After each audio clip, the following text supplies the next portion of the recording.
然后我就给那个男的打电话，我说，首先是这样的，我非常敬重你的人品啊，我说以后你在我心目中就是一个大写的人了啊，但是我依然想问你 ，Why?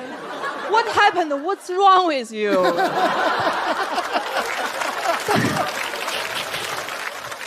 最后一期了哈，决赛了，你知道，我真没想到我真的能进决赛。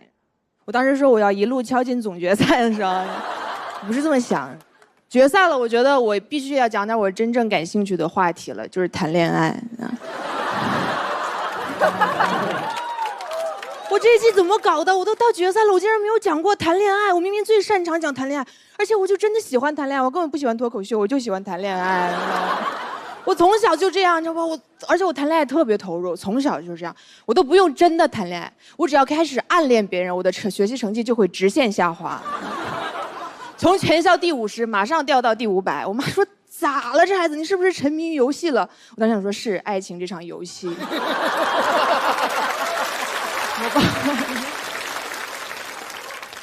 他也不知道怎么办，就想各种办法，然后就天天逼我喝牛奶，天天逼我喝牛奶，结果越喝成绩越差，因为他不懂，牛奶喝的越多，我的身体发育就越好，我身体发育的越好，我就越想谈恋爱。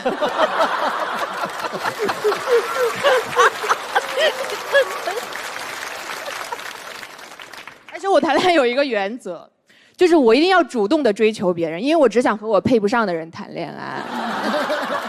就是当我和我男朋友同时出现的时候，我不想听到别人说什么他们两个看起来好般配啊，这是男才女貌，我觉得不好听，你知道吧？我希望大家看到我们的时候先沉默，然后过了几秒钟说，这个女的有点东西哈。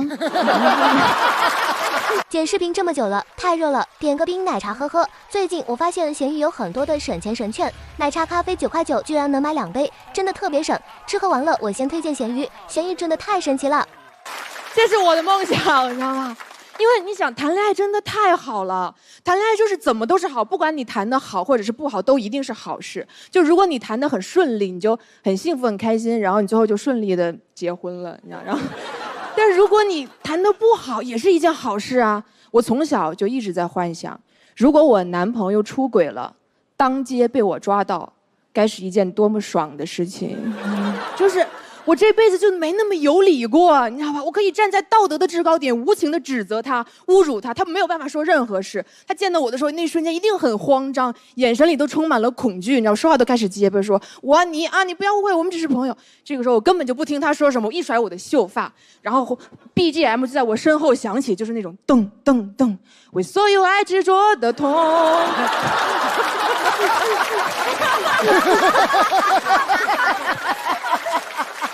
什么这是？这多好啊！这才是生活。你说你谈恋爱图啥？不就图个热热闹闹吗？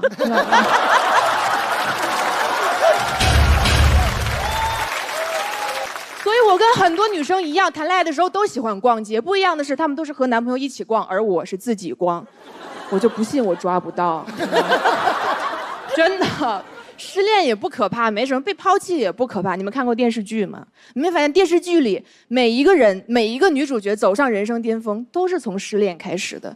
就是她都是先是被抛弃、被伤害、被欺骗，然后就突然就奋发图强，换了一个发型，知道吧？然后就每天发愤图强，变得又有钱、又漂亮、又成功。所以每次我朋友跟我说：“杨丽，我男朋友好像在外面有人了。”我都说：“恭喜你呀！啊，姐们，你好日子在后头呢。”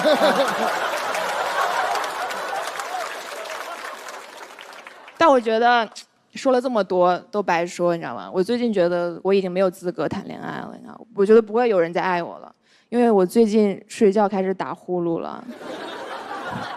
可能我很早以前就开始打，只不过这几年一直没有人有机会听到。谢谢你们啊。你们不懂，打呼真的是一件很可怕的事，它是一切浪漫的终结者。你知道，女生打呼就跟公鸡打鸣的原理是一样的，就是都能让一个男人瞬间清醒。前几天吧，因为进了决赛了嘛，我就很开心，然后我就想说叫几个朋友去喝酒庆祝一下，然后我就喝的有点多，结果就有一个我特别喜欢的男生送我回家，你知道吗？然后第2天的时候，我就衣着整齐的独自在床上醒来。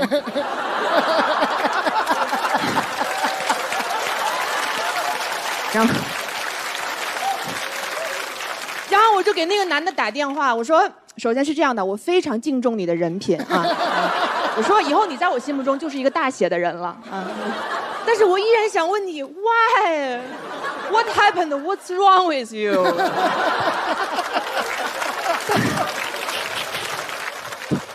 他也很诚恳，他说我本来也想了说要不要来留下照顾你，毕竟你喝了那么多，你知道吧？我感觉你要睡着了吐了再把自己呛死。但是我没有想到的是，没过几分钟你就开始打呼了，而且你越打声音越打声音，我觉得这么粗壮的喉咙，应该是呛不着了。他说你怎么能打那么大声？你知道有一个电影叫《集结号》，你看过吗？为什么我年纪轻轻，我还没有谈恋爱，我就开始打呼了 ？Why? What happened? What's wrong with me? 你们是不是想不通我为什么要一直说英语？因为我不光要打呼，我还要打广告。我终于念到商务了，1季了，这是我第一个商务，别人都念过，就我没念过。我想说，我一点商业价值都没有吗？反正这个比赛呢，也马上就要结束了，就这场演出应该就是我这个比赛的终点，但是我会让它成为我人生的新起点。我以后人生没有比赛，我只有2件事，就是谈恋爱和念商务，而且这2件事排名不分先后。谢谢大家，我是杨丽。